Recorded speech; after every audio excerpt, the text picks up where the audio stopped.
After 4 years of struggle, hard work, fun, games and చాలా experiences and memories, ఈ అన్నిటితో పాటు I have a good job in my hand. In fact, ఈ hotel room కూడా company ఇచ్చింది. ఈ story ఏదో ఒక సక్సెస్ఫుల్ పర్సన్ లేదా ఇంజనీరింగ్ అంతా కష్టపడిపోయి ఒక మంచి జాబ్ తెచ్చుకున్న పర్సన్ కాదు. నేను చాలా టైం వేస్ట్ చేశాను బీటెక్ లో. ఇంట్రెస్ట్ మీ నేను కూడా యావరేజ్ స్టూడెంట్ చాలా మంది రానే with just basic coding profile with basic CGPA and నా థర్డ్ ఇయర్ సమ్మర్ లో నా ఇంటర్న్షిప్ స్టైపెండ్ వచ్చేసి only 20,000. That is almost lowest in CSC. So yeah, కొన్ని ట్విస్ట్లు ఉంటాయి, అలానే ఇంట్రెస్టింగ్ గా కూడా ఉంటుంది అండ్ అలానే కొంచెం మోటివేటింగ్ గా కూడా ఉంటుందని ఈ వీడియో తీస్తున్నాను. SIT back and relax. ఈ వీడియో స్పాన్సర్ వచ్చేసి ఓస్వాల్ బుక్స్ అనమాట. మీరు ఒకవేళ మెయిన్స్ కి ప్రిపేర్ అవుతుంటే this is one of the good book and దీని గురించి వీడియో ఇంకా ముందు డిస్కస్ చేద్దాం. But now let's get back to the story. So yeah, open చేస్తే మన థర్డ్ ఇయర్ అయిపోయింది ఒక డీసెంట్ ఇంటర్న్షిప్ తో. సో బట్ యా, ఇంటర్న్షిప్ బాగానే అయింది, బాగానే నేర్చుకున్నాను. లైక్ న్యూ ప్రోగ్రామింగ్ కానీ న్యూ టెక్ స్టాక్స్ కానీ అంత బాగానే అయింది. బట్ ఆ టైంలో నా కాన్ఫిడెన్స్ అయితే చాలా లో ఉంది, ఎందుకంటే అంత మంచి ఇంటర్న్షిప్ చేయలేదు. ప్లస్ ఏమో like still there is maybe I'm not fit for this placements, ఏమో మంచి జాబ్ రాదేమో భయంగా ఉంది. అండ్ ఈ 2 months one of the craziest times in my life. So yeah, let's start. August 1st, 2022 నాకు మెయిల్ వచ్చింది. ఓపెన్ చేస్తే నేను ఇంటర్న్ చేసిన కంపెనీ నాకు మెయిల్ పంపించింది. హర్ష, నీకు పీపీఓ ఇస్తున్నాం, నీ salary 13.5 lakhs. To be honest అక్కడ కొంచెం హ్యాపీగా అనిపించింది. ఓకే, పీపీఓ ఇచ్చారు, మనం ఏదో చేసామని. బట్ స్టిల్ 13.5 అనేది is not up to my expectation. And మళ్ళీ కింద కమెంట్స్ లో నేను వేసుకోకండి, 13.5 చాలా మందికి ఎక్కువే. లాస్ట్ టైం మెయిన్స్ లో 99.3 తక్కువ అన్నానని కొంతమంది హర్ట్ అయ్యారు. సి అండ్ అగైన్ ఎవరి ఎక్స్పెక్టేషన్స్ వాళ్ళకు ఉంటాయి, ఎవరి గోల్స్ వాళ్ళకు ఉంటాయి. సో అకార్డింగ్ టు మీ 13.5 అనేది అంత ఎక్కువ కాదు అండ్ ఇంకా మంచిగా వస్తాయి, ఎందుకంటే కంపెనీలు వస్తాయి కాబట్టి. సో నేను ఇంకా మంచి వాటి కోసం ట్రై చేద్దామని చెప్పి పీపీఓ రిజెక్ట్ చేశాను. కొంచెం భయం ఉంది, అరే మంచిది వస్తుందా, సెలెక్ట్ అవుతామా, అసలే చాలా రోజులు ప్రాక్టీస్ చేశాను. బట్ నేను ఇంకా ఫిక్స్ అయ్యా, 100% ఇద్దాం, ఏదైతే అది అయింది. నేను లూజ్ చేసుకోవడానికి కూడా ఏమీ లేదు. సో యా, ఇంకా యూట్యూబ్ ఓపెన్ చేశా. 90 days ఇన్ డిఎస్ఏ ఇట్లా చాలా వీడియోస్ దొరికితే అవి చూశాను.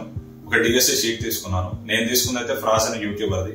మీకు ఇంకా చాలా దొరుకుతాయి, లవ్ బబ్బర్ కానీ లేకపోతే స్ట్రైవర్ కానీ, ఇలా డిఎస్ఏ షీట్స్ తీసుకోండి. అవి ఆల్మోస్ట్ చేయడానికి ట్రై చేయండి. ఎక్కువ నెంబర్ ఆఫ్ ప్రాబ్లమ్స్ కాకపోయినా మోర్ క్వాలిటీ కంటెంట్ చేయడానికి ట్రై చేయండి. అండ్ నేను అదే చేశాను.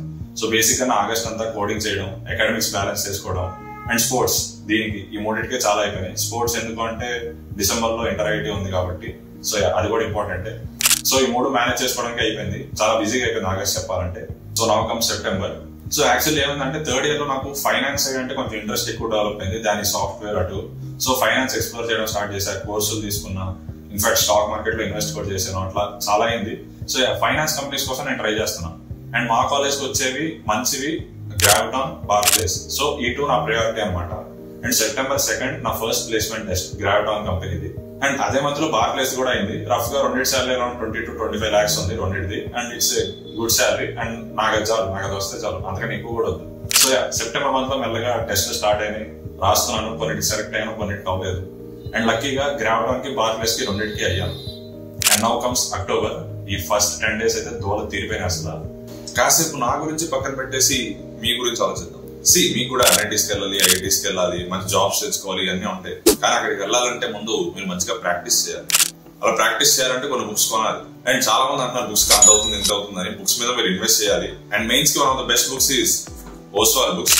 మీరు కాన్సెప్ట్స్ బాగానే నేర్చుకున్నారు, బట్ ప్రాక్టీస్ ఎలా చేయాలి, లేకపోతే ప్రీవియస్ ఇయర్స్ ప్రాబ్లమ్స్ ఎక్కడ చూడాలి అంటే this is the go to book. And ఈ బుక్ లో డీటెయిల్డ్ సొల్యూషన్స్ ఉన్నాయి, ప్లస్ 1000+ ప్రాక్టీస్ ప్రాబ్లమ్స్ కూడా ఉన్నాయి. ఇవన్నీ బుక్ మీద ఉంటాయి, మీకు తెలుస్తుంది. బట్ నేను బుక్స్ చూసాక నాకు పర్సనల్ గా అనిపించింది ఏంటి అంటే, మీకు కనుక ఒకవేళ కాన్సెప్ట్స్ గుర్తుపెట్టుకోవడం కష్టం అనిపించినా, లేదా ఏమన్నా సింపుల్ ట్రిక్స్ ఉంటే బాగుండు అనిపించినా, then this is one of the best book. ఏ చాప్టర్ నుంచి ఏ ప్రాబ్లమ్స్ వస్తున్నాయి, చాప్టర్ వెయిటేజెస్, వీటన్నిటితో కాకుండా షార్ట్ కట్స్ ఉంటాయి, ట్రిక్స్ ఉంటాయి, మైండ్ మ్యాప్స్ ఉంటాయి.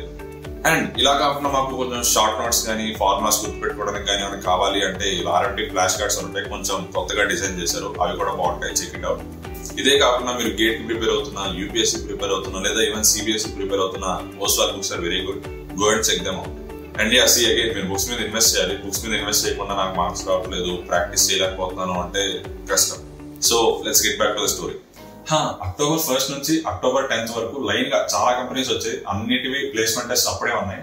అండ్ అసలు మేనేజ్ చేసుకోవడం చాలా కష్టమైంది. సో నేను ఆల్రెడీ ఇంతకుముందు వీడియోస్ లో కూడా చెప్పాను, టైం టేబుల్ వేసుకోండి. నేను అదే చేశాను, కూర్చున్నాను.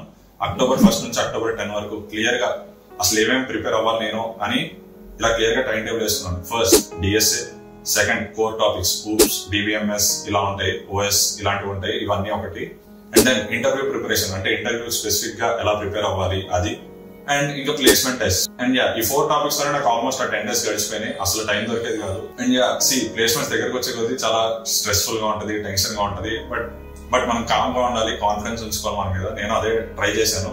So October 11th day 1 of interviews. చాలా ఐఐటీస్ లో డిసెంబర్ లో అప్పుడు ఉంటాయి ఇంటర్వ్యూస్, కానీ మా కాలేజ్ లో అక్టోబర్ లోనే. సో October 11th day 1 అంటే ఫస్ట్ డే. డే 1 అంటే ఏంటి అంటే ఆ రోజు లైక్ మెయిన్ కంపెనీస్ కానీ మంచి కంపెనీస్ కానీ వస్తాయి. అంటే తర్వాత రావని కాదు, బట్ జనరల్ గా day 1 day 2 అలా డేస్ తగ్గుకుంటే వెళ్ళే కొద్దీ వచ్చే కంపెనీస్ కూడా తగ్గుతూ వెళ్తాయి. సో day 1 నాకు 2 ఇంటర్వ్యూస్ ఉన్నాయి. ఒకటి బార్క్లేస్, ఇంకోటి రాక్టెన్ అని. యాక్చువల్లీ రాక్టెన్ అనేది ఒక జపాన్ కంపెనీ, బట్ శాలరీ బానే ఉంది. బట్ నాకు జపాన్ వెళ్ళాలని అనిపించలేదు ఎందుకు. టెస్ట్ రాశాక అది రియలైజ్ అయ్యాను. సో ఇంటర్వ్యూ సరిగ్గా ఇవ్వద్దు, ఏదో అట్లా యావరేజ్ ఇద్దాం అని చెప్పి ఫిక్స్ అయిపోయి వెళ్ళా. Morning 7 Rakuten interview. First time ఆ బ్లేజర్ వేసుకోవడం కానీ, ఆ సూట్ కానీ, ఆ షూస్ కానీ అన్ని వేసుకుని వెళ్తే ఒక డిఫరెంట్ ఫీలింగ్ వచ్చింది, బాగుంది. అండ్ మార్నింగ్ 7 కల్లా వెళ్ళాను. ఇంటర్వ్యూ హాఫ్ అన్ అవర్ అయింది, బానే అయింది అంతా. నేను పనిచేసిన ప్రాజెక్ట్ అండ్ వాళ్ళ కంపెనీ ఆల్మోస్ట్ సేమ్ ప్రాజెక్ట్స్ చేస్తున్నాయి. సో అన్ని బాగానే ఆన్సర్ చేశాను. అంతా బానే అవుతుంది అనుకున్న టైంలో అతను క్వశ్చన్ అడిగాడు, టెల్ మీ అబౌట్ రాక్టెన్ అని. నేను క్లియర్ గా చెప్పాను కదా, కంపెనీ నాకు అంత ఇంట్రెస్ట్ లేదు కాబట్టి నేనేమి అంటే తెలుసుకోలేదు కూడా. జస్ట్ లిటరల్ గా నేను 2 స్టేట్మెంట్స్ చెప్పాను. It is situated in Japan, it works in telecommunication sector అని అంతే. వాళ్ళకి అక్కడ అర్థమైపోయింది వీడికి ఏమీ తెలియదు అని కంపెనీ గురించి. మీరు కంపెనీ గురించి తెలుసుకోవడం ఇంపార్టెంట్. ఒకవేళ మీరు ఏదైనా కంపెనీ టార్గెట్ చేస్తుంటే. అండ్ సెకండ్ క్వశ్చన్ నేనే అడిగా కావాలని మళ్ళీ, సార్ జపాన్ రావాలని నేను ఒకవేళ సెలెక్ట్ అయితే వాళ్ళకి దాంతో క్లారిటీ వచ్చేసి నీకు అసలు ఇంట్రెస్ట్ లేదు అని. సెకండ్ రౌండ్ నేను వెళ్ళలేదు. నాకు తెలిసి ఈ 2 questions మేజర్ ఫ్యాక్టర్ చేసి ఇంటర్వ్యూ అంతా బాగానే అయింది. ఈ 2 questions తో వాళ్ళు డిసైడ్ అయిపోయారు వీడు not right to the company అని, ఎందుకంటే వీడికి ఇంట్రెస్ట్ లేదు అని. సో అది అయిపోయింది. Next 10 o'clock Barclays interview. నేను దీనికోసం 3-4 months గా ప్రిపేర్ అవుతున్నాను. అండ్ లైఫ్ లో మనం అనుకున్నట్టు అన్ని జరగవు కదా. సో ఎగ్జాక్ట్లీ ఆ రోజు ఏం జరగకూడదు అదే అయింది. కంప్లీట్లీ ఫక్డ్ అప్ అయిపోయింది ఆ ఇంటర్వ్యూ. చిన్న బేసిక్ క్వశ్చన్స్ కూడా చెప్పలేకపోయినా టెన్షన్ లో, ఎందుకు ఆ స్ట్రెస్ వల్ల, లేకపోతే ఫస్ట్ ఇంటర్వ్యూ, లేకపోతే నాకు ఈ కంపెనీ కావాలి అన్న టెన్షన్ లోనో చాలా సింపుల్ క్వశ్చన్స్ అడిగారు వాళ్ళు. నాకే సిగ్గులేసిన తర్వాత ఇంటర్వ్యూ అయిపోయారు ఎందుకు చెప్పలేదు అని. సో అట్లా బార్క్లేస్ అయిపోయింది. చాలా బాధ వేసింది. నేను రూమ్ నుంచి ఇంకా రాలేదు. ఎండ్ ఆఫ్ day 1 నాకు కావాల్సిన బార్క్లేస్ రాలేదు, వస్తున్న రాక్టెన్ నేను పోగొట్టుకున్నాను. సో అప్పుడు భయం వేసింది, అవసరంగా ఓవర్ యాక్షన్ చేశాను. మన రాక్టెన్ వచ్చిన అయితే ఒకటి అయిపోయేది, అది ఇప్పుడు ఏ కంపెనీ లేదు, మళ్ళీ అసలు ప్లేస్ అవ్వకపోతే అక్కడ అయింది ఒక రోజే. కానీ స్టిల్ నాకు చాలా క్వశ్చన్స్ వచ్చాయి, అరే అసలు ప్లేస్ అవ్వకపోతే ఏమైంది అని ఇలా. సో ఇవన్నీ కాదు, ఇంకా వేరే కంపెనీస్ ఉన్నాయి. ఇంకా గ్రావిటాన్ ఉంది కదా, అది వచ్చినా ఓకే కదా. సో దానికి ప్రిపేర్ అవుదాం అని చెప్పి కూర్చున్నాను. టైం 7 అయింది. ఇంత వేరే కాలేజ్ లో టెస్ట్ అయితే వాళ్ళతో కనెక్ట్ అయ్యి వాళ్ళని అడిగాను ఏమేమి వస్తున్నాయి, ఎలాంటి క్వశ్చన్ అడుగుతున్నారని. అండ్ ఈవినింగ్ 7 నుంచి నైట్ 1 వరకు కూర్చున్నాను. ఇంకా సర్లే చాలు బాగానే ప్రిపేర్ అయ్యామని చెప్పి పడుకున్నాను. నాకేమో నిద్ర పట్టట్లేదు. సో అటు ఇటు తిరుగుతూ టైం 1:30 అలా అయింది. ఫోన్ ఓపెన్ చేస్తే ఒక మెయిల్ వచ్చింది, Harsha you have been selected for Zomato's interview అని. నేను షాక్. అది ఇప్పుడు చెప్తాడేంటి వీడు, 6 hours 8 hours ముందు. మార్నింగ్ 10 AM ఉంది ఇంటర్వ్యూ. అదే టైంలో గ్రావిటాన్ ఉంది. అంటే నేను జొమాటో కంపెనీ పరంగా అంతేం ప్రిపేర్ అవ్వలేదు. సో ఒకవేళ ఈ ఇంటర్వ్యూ పోతే మళ్ళీ అదే ఎఫెక్ట్ అయ్యి గ్రావిటాన్ కూడా పోయిద్దేమో ఒక చిన్న భయం. అండ్ నాకు అసలు నిద్ర పట్టట్లేదు.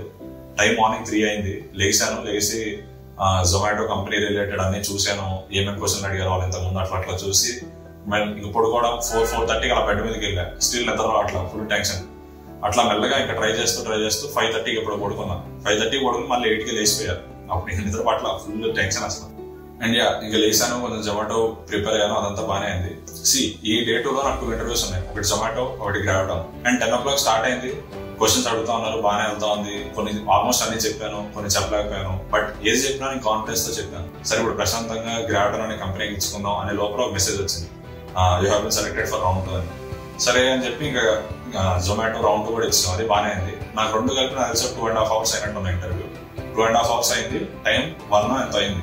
అప్పుడు నేనేం తిన్నా, టిఫిన్ తిన్నా, ఏం తిన్నా. అండ్ బేర్లీ 2 hours స్లీప్ ఉంది నాకు. ఆ రోజు 1:30కి గ్రావిటాన్ లో జాయిన్ అవ్వమన్నారు. ఒక 2 bananas తిని వెళ్ళిపోయా. అండ్ దెన్ గ్రావిటాన్ కూడా 2 hours అయింది ఇంటర్వ్యూ. అది బాగానే అయింది, ఓకే అయింది. ఆల్మోస్ట్ కొన్ని చేశాను, కొన్ని చెప్పలేకపోయాను. బట్ సో 2 అయ్యేసరికి ఈవినింగ్ 4 ఎంత అయింది. ఫైనల్లీ ఒక రిలీఫ్ అనిపించింది. మనం అయితే బాగానే ఇచ్చాం, అయితే అవుతాం, లేకపోతే ఇంకా కంపెనీస్ ఉన్నాయి కదా అవి ట్రై చేసుకుందాం అని అలా వదిలేశాను. ఇంకా టెన్షన్ ఉంది, ఏదైనా అవుతామా. 2 50-50 ఉన్నాయి, జొమాటోనా గ్రావిటానా. జొమాటో శాలరీ ఎక్కువైనా కానీ గ్రావిటాన్ వస్తే బాగుండు అని కొంచెం అట్లా అనిపించింది. ఎందుకంటే ఫైనాన్స్ అంటే ఇంట్రెస్ట్ అలా. టైం 12 అయింది. సడన్ గా ఒక మెసేజ్ వచ్చింది, కంగ్రాచులేషన్స్ హర్ష అని. ఒక సడన్ సెన్స్ ఆఫ్ హ్యాపీనెస్. ఆ 2 months పడిన కష్టానికి ఒక ఆన్సర్ దొరికినట్టు అనిపించింది. బట్ అలానే ఒక చిన్న టెన్షన్, దేనికి గ్రావిటానా జొమాటోనా అని. ఓపెన్ చేస్తే జొమాటోలో వచ్చింది. హ్యాపీ, లైక్ గుడ్ శాలరీ అంతా ఓకే బాగానే అయింది. బట్ అండ్ సరే 5 minutes వెయిట్ చేద్దాం, గ్రావిటాన్ కూడా వచ్చిందేమో అని చెప్పి వెయిట్ చేశాను. వచ్చింది. యాక్చువల్లీ గ్రావిటాన్ 5 members సెలెక్ట్ అయ్యాం ఇంటర్వ్యూకి. అందులో 3 members సెలెక్ట్ అయ్యారు. నేను మా ఫ్రెండ్ సెలెక్ట్ అవ్వలేదు. మేము ఎవరైతే సెలెక్ట్ అవ్వలేదు మేమిద్దరం జొమాటోకి అయ్యాం. సో ఎండ్ ఆఫ్ డే 2 నేను జొమాటోకి సెలెక్ట్ అయ్యాను. యాక్చువల్లీ కొంచెం స్టార్టింగ్ లో కొంచెం డైలమాలో ఉన్నా, అరే గ్రావిటాన్ వచ్చింటే బాగుండేదేమో, శాలరీ తక్కువైనా కానీ. మా ఫ్రెండ్స్ అందరూ వచ్చి ఏంట్రాని ఓవర్ యాక్షన్, మంచి జాబ్ వచ్చింది, హ్యాపీగా ఉండకుండా అది ఇది అని చెప్పి కొంచెం తిట్టి నన్ను అట్లా కొంచెం ఎంకరేజ్ చేయడానికి ట్రై చేశారు. అంత బాగానే అయింది. సో ఇది నా స్టోరీ. లైఫ్ ఎప్పుడు మనం అనుకున్నట్టు అవ్వదు. నేను happy, I'm kind of excited for this new chapter in my life. కొన్ని ఛాలెంజెస్ ఉంటాయి, కొన్ని కైండ్ ఆఫ్ స్టార్ట్అప్ ఇది హెక్టిక్ గా ఉంటుంది, బట్ స్టిల్ లెర్నింగ్ బాగుంటుంది. And I'm excited for this new chapter of my life. వీళ్ళు లే ఆఫ్ చేయకుండా ఉంటే చాలా రెసిషన్ వల్ల. ఐ నో శాలరీ ఎంత అని అడుగుతారు. It's more than 25 lakhs CTC అంతా కలిపి. ఎగ్జాక్ట్లీ ఎంతో ఇన్స్టాగ్రామ్ లో రివీల్ చేస్తాను, మీరు అక్కడ కూడా ఫాలో అవ్వచ్చు. ఇది మన స్టోరీ. మీకు ఎంత కొంత యూస్ఫుల్ అయింది అనుకుంటున్నాను. ఇక్కడ నా పాయింట్ ఏదో నేను ఇది చేశాను అది చేశాను కాదు, బట్ నేను ఒక యావరేజ్ స్టూడెంట్ ని. ఇట్స్ జస్ట్ దట్ నాకు నా మీద కాన్ఫిడెన్స్ ఉంది, అరే మనం ఏదో చేయగలమని. ఆ PPO రిజెక్ట్ చేసి ఈ 2 months లో కొంచెం గట్టిగా ఇద్దామని చెప్పి ప్రిపేర్ అయ్యాను. సో మీరు ఏ సిచ్యువేషన్ లో ఉన్నా జస్ట్ ట్రై యువర్ బెస్ట్.